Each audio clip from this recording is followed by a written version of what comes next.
ಬಳಪ ಹಿಡಿದ ಭಗವಂತ ಇರುತ್ತಾನೆ ನಮ ಸುತ್ತ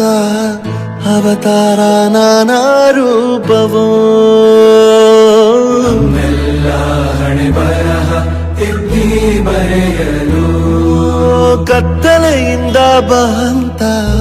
ನಮ್ಮ ಕೈಯ ಹಿಡಿಯುತ್ತ ಕರೆದೊಯ್ದ ಬೆಳಕು ತೋರಲು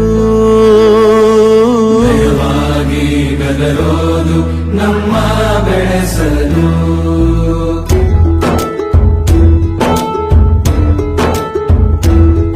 ಭಾಷೆ ಅಮೃತ ಕುಡಿಸೋ ತಾಯಾಗಿ ಭಾಷೆ ಅಮೃತ ಕುಡಿಸೋ ತಾಯಾಗಿ ಭವಿಷ್ಯ ಬರೆವಂತ ತಂದೆನೂ ಆಗಿ ಬರೆವಂತ ತಂದೆನೂ ಆಗಿ ಚಂದದ ಜೀವನ